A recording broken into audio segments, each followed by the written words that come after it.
Hi there, it's Ellie.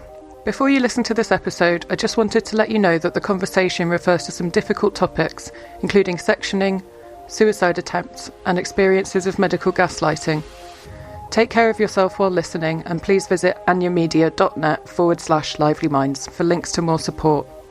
Thank you, and I hope you enjoy the show. Just worth noting that this is only our second ever episode recording IRL in real life. That's true. We are sitting opposite each other in my living room in Newcastle. I have Will's cat Nala on my lap on a cushion. And she's very, very comfortable and incredibly happy. Hello, my name is Will. And my name is Ellie. You are listening to Lively Minds, the podcast about mental health challenges that go beyond the ebb and flow of the everyday. The podcast that is less about how we deal with our mental health and more about how we understand it in the first place. This is the second of a 3-episode mini-series in which I'm chatting to Ellie about her experiences of both being admitted to and working in mental health hospitals. In our last episode, we discussed what mental health hospitals are, what their purpose is, and my experience of being admitted to a mental health ward as a patient. If you haven't heard that episode, then we recommend you go back and listen to that before this one, in which we'll be finding out more about Ellie's inpatient experiences.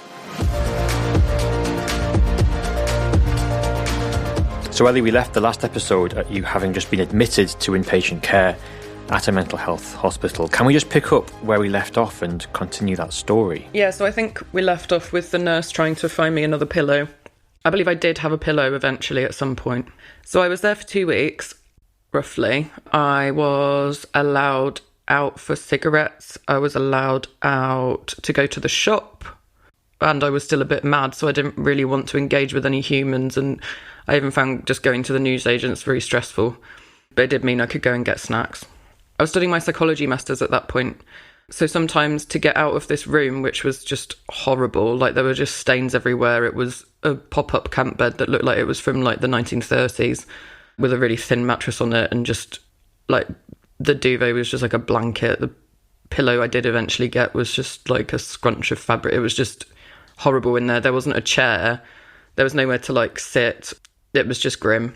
So the only place I could sit with a table to like do some of my psychology work, which I found helpful because it would, if I was able to, then it would like distract me from, it was sort of grounding because I could just focus on taking some notes on a textbook. So I could go and do that in the room, which is also the canteen where everyone eats, and people would just stare at me. Like other people on the ward were just looking at me like, what the hell is she doing? And the nurses, and I genuinely felt at that point also like I was very aware of, well, if I do this, I'm going to look more mad.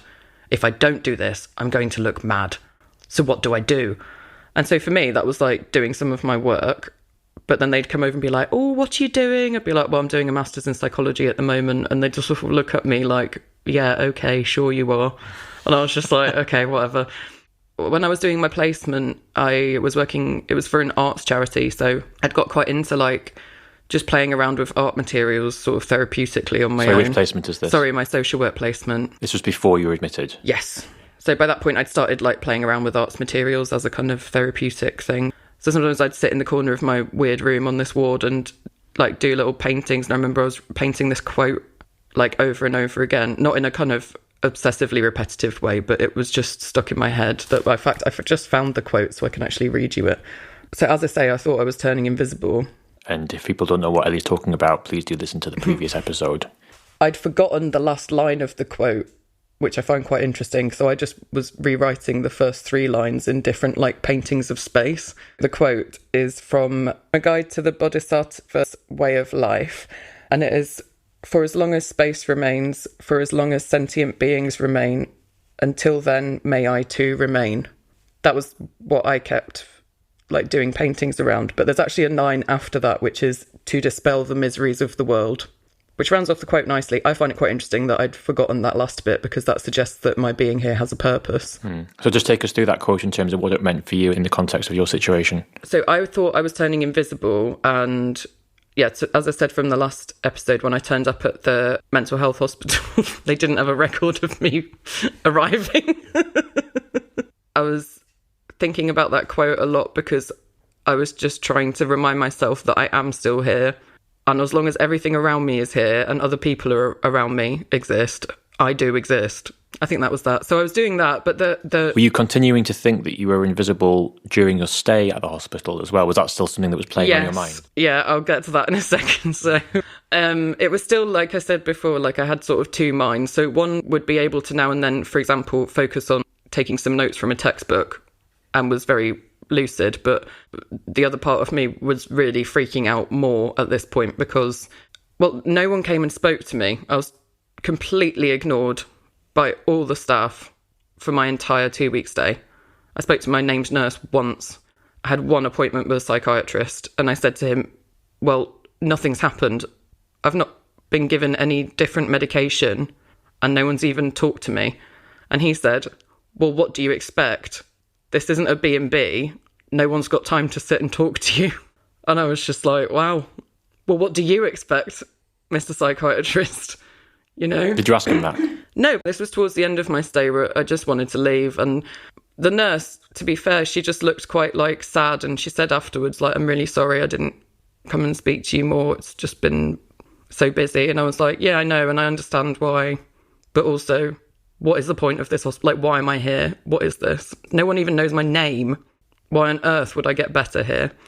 So the only time anyone paid attention to me was to very strictly follow the medication schedule. So, you know, say I'm on a lot of medications. I also have a lot of physical disabilities. So I guess that's particularly why the whole camp bed situation was, I remember it so well. So I was in quite a lot of pain there because I was so physically uncomfortable. So the only time anyone paid attention was to come in on the rota and give me the meds.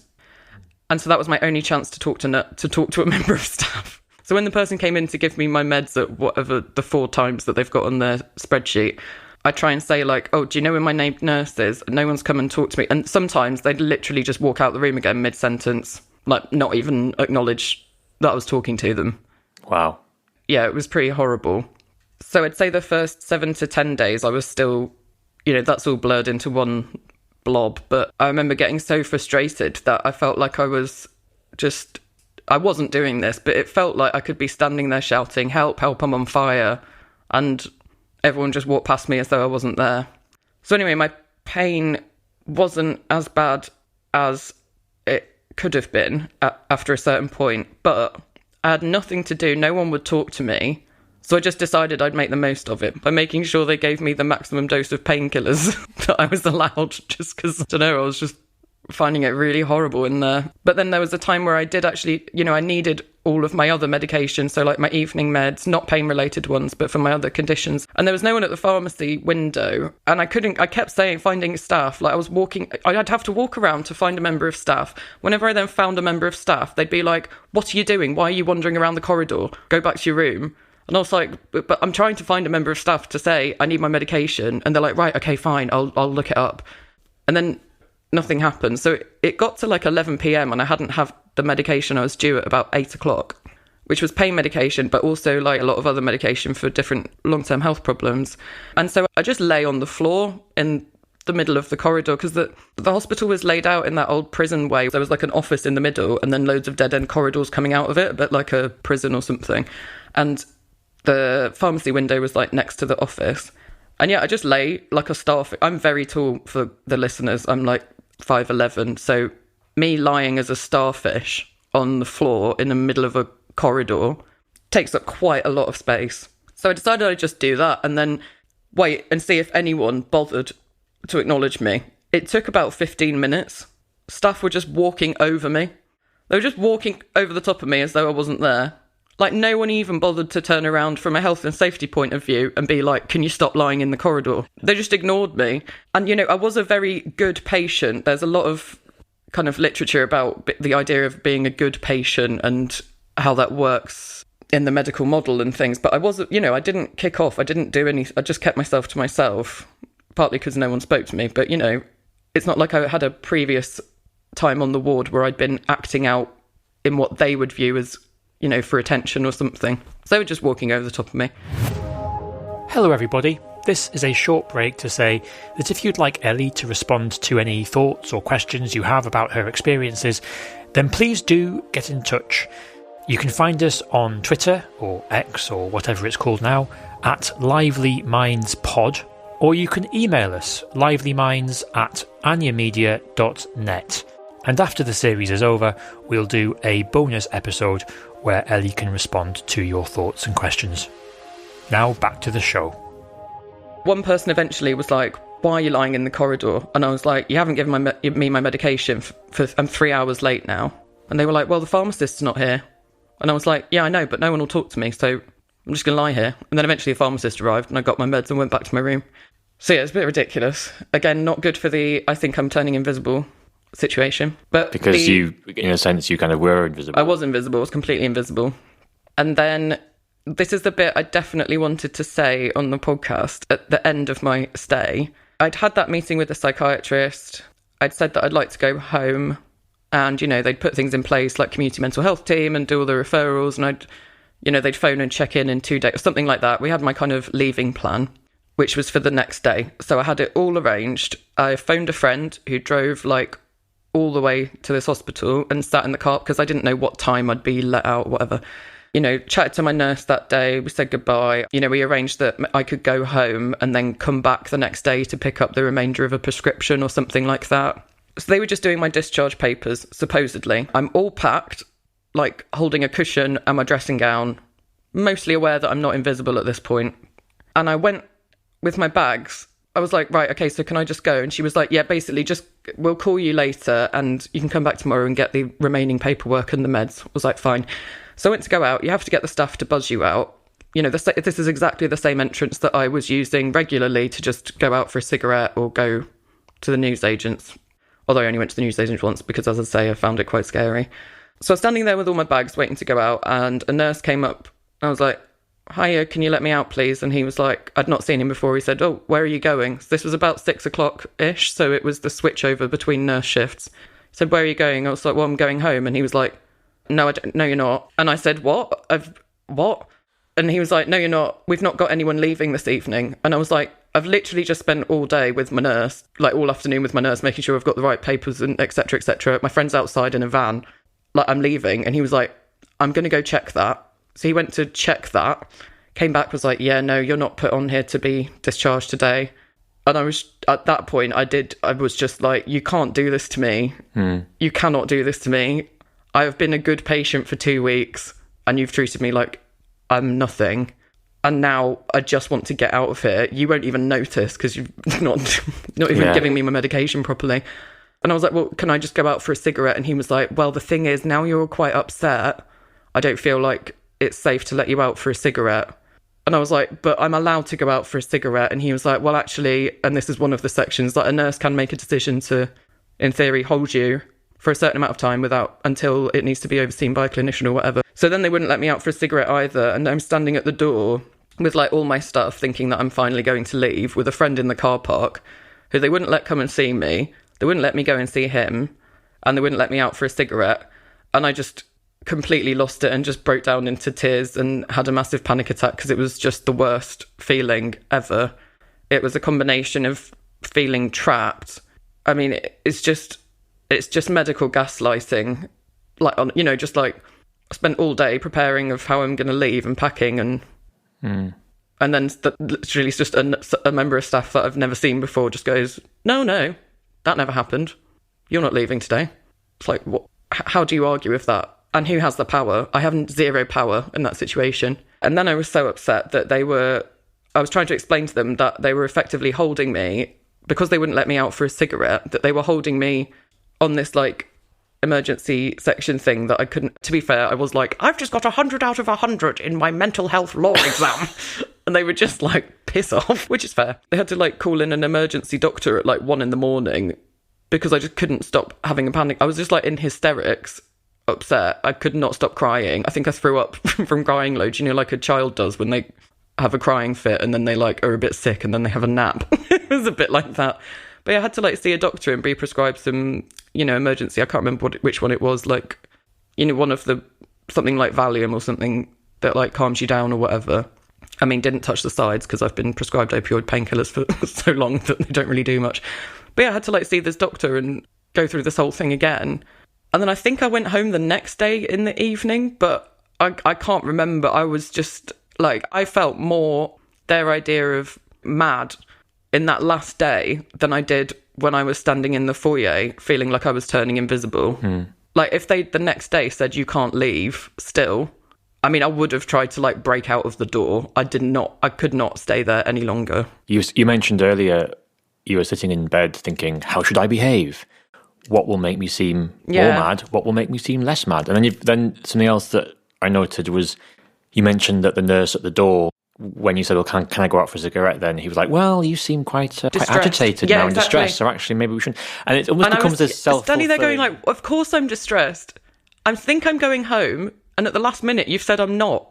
But I guess what I'm getting at is it becomes a self-perpetuating cycle, doesn't it? Is that if you're in an environment that's very stressful, which is supposedly for treating people who have mental anguish, but the environment is an environment that creates mental anguish, it can see how it can just so become just like this vicious circle of it just feeding itself. There's a brilliant chapter in The Psychopath Test by John Ronson where he goes to visit the guy who he has a good relationship with, who had pretended to be, air quotation marks, insane in order to avoid a custodial sentence, and by just quoting bits of One Flew Over the Cuckoo's Nest stuff.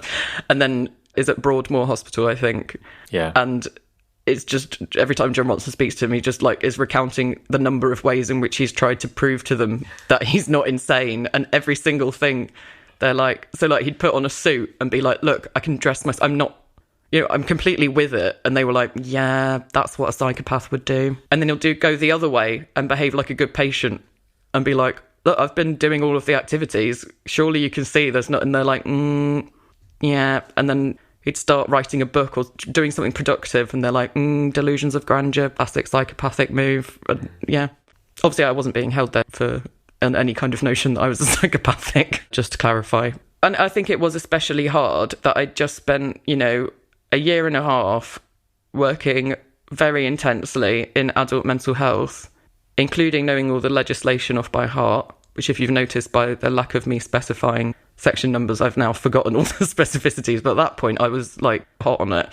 And it was just so disheartening. Like, you know, I know loads of those legal safeguards that are there aren't put into practice, really. But just experiencing it on the other end was just, you know, I just constantly had checklists in my head like, well, this should have happened, none of this has happened, that sort of thing. So I did make one sort of inpatient friend who had this ongoing war with another patient. And they sort of had like two kind of, I don't know, it was almost like they were each like leaders of a gang. So they each sort of had their own group, but they hated each other and they weren't allowed near each other. The staff were scared of one of the patients, and she had two staff with her always. She was allowed to just smoke in the corridor, smoke in a room, do whatever the hell she wanted, I'm presuming, because the kick-off that happens when and if they've tried to challenge, they've made the judgment that it's not worth it, which is like completely understandable. There were 3 suicide attempts made by other patients while I was in there on my corridor that I can remember. So, you know, you'll be trying to do something calming, and because of that ridiculous structure, you know, the old French prison structure with the dead-end corridor. I mean, dead-end corridors, like, how is that safe? It's just in a situation where you want to keep an eye on everyone. It's not a great architecture. Yes, you'd be trying to calm down, and then there's just, like, alarms going off and staff running up and down and staff shouting at each other, getting angry at each other, getting angry at the patients. You know, I want to make it very clear that I have met and worked with some, like, amazing staff at mental health hospitals, and it is such a hard job, and it's so under-resourced. You know, how do you manage that? 32 patients, 3 members of staff, and a suicide attempt. Well, you need all 3 members of staff to deal with that patient who needs a lot of attention and support and things like that. It's not a case of poor management on the ward manager's part, is it? There is no way to safely manage 3 staff on a ward of 32 people. It's just not safe and it's not doable. I fully understand why a lot of things happen the way they do, but it just makes everything worse. Okay, well, let's just quickly go to a break and we'll continue the conversation in a moment. If you're listening to this show on a podcast app, could you do us a favour? Please pause the episode just for a moment and see whether you can leave us a rating or a review on your app. on Apple Podcasts, you do that by going to the podcast page and then just scrolling right the way to the bottom, and you'll see there's a little stars thing that you can tap to give it a rating. On Spotify, I believe you need to go to the actual episode itself rather than just a podcast page, and you can leave a comment on the episode page. And also, could you tell just one or two of your friends about our show? It's so important to us and really helps others to discover the podcast. And did this kind of slightly, did this sort of tense environment continue throughout the day and throughout the night as well? Was it kind of pretty constant, or were there ebbs and flows? Or to be honest, I really can't remember the details, but I'd say probably afternoon, evening is when it was most happening. But there were no activities on the ward. That also made me sad because I'd just been running activities every week on a different mental health ward in a different hospital. So there was nothing, wasn't offered anything. There wasn't even there wasn't really a space to hang out. And from speaking with other people, would you say that your experience was typical? I know a lot of people who have had much worse experiences than me in mental health hospitals. I by no means think my experience is unique or by any means the worst. I know people who have had far worse experiences, unfortunately. I also know people who have had better experiences, often because of things like by chance they've ended up at a particular ward that is, for example, very small and calm. So everyone's kind of actually sort of treated in a sense, as in there's stuff to do and there's staff checking in on you who chat to you and get to know you. But, that's... What kind of experience somebody's going to have? Is it a postcode lottery thing? There's an element of postcode lottery, yeah. But mostly it's bed lottery. Just for non-UK listeners, when we talk about postcode lottery, we mean it really depends on where you live in the country. Yeah, like where you are geographically depends on what... it's partly that. It's a bit like physical health hospitals. It's a bit of both, isn't it? Sometimes if someone needs particular treatment, they may get sent off to a hospital on the other side of the country. But I know quite a lot of people who have, say they were sectioned in Manchester, have been sent to a bed in Brighton. That happens quite a lot because there are so few beds. And we have spoken before about the representation of mental health hospitals in popular culture, especially in sort of films and stuff. Yeah. And there is that kind of classic One Flew Over the Cuckoo's Nest kind of image that's often given of people shuffling around, dressed in their gowns. The clozapine shuffle. Yeah, sort of stuck in front of a television, kind of people acting mad, like by singing or hugging or running around or jumping around or dancing around or whatever it might be. What's your view on the way that popular culture portrays mental health hospitals? I should say now, I've not actually ever watched One Flew Over the Cuckoo's Nest, which I should do, because I don't generally find watching... I don't generally find, films on mental health wards, triggering. It's not a particular... It doesn't... I wouldn't avoid films that have that in, but I think maybe I'm worried that... I don't really know anything about the actual story of the film, so I just sort of... But just from your own experience... Sorry, yeah. So, quite rightly, Western media is criticised for portraying mental health in a very two-dimensional, binary, you're either sane or insane. This is what insane people look like and do, and where they're kept and stored, separated from society. That is often criticised, and, quite rightly. However... been a patient on mental health wards. I've worked on mental health wards. I have a very good friend who's a mental health nurse, and I think Hal was saying, he's a comedian who we spoke to on one of our other episodes. A lot of the time, people with long-term kind of mental health difficulties have a brilliantly dark sense of humour about both themselves and the world.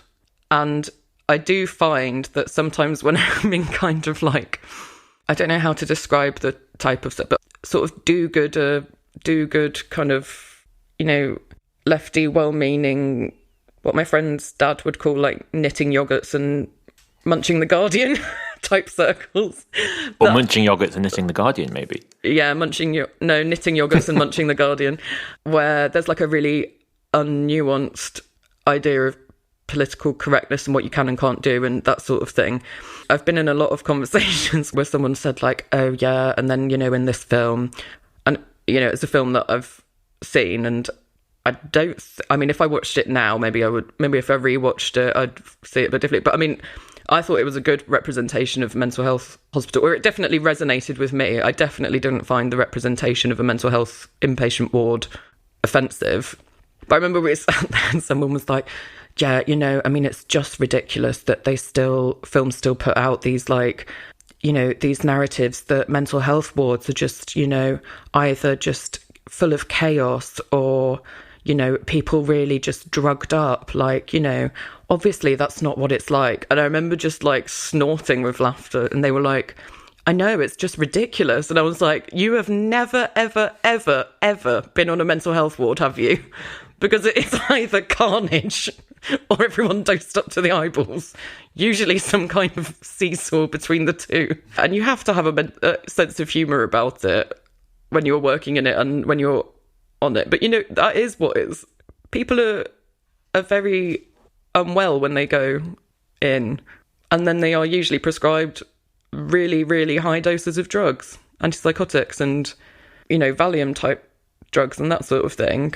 Or they are still in a very, very, very intense period of so-called psychosis and things like that they're going through. So, of course, those things happen on the ward because that's why people are there. And that is how the ward treats people, is with huge amounts of medication, I was running an art group.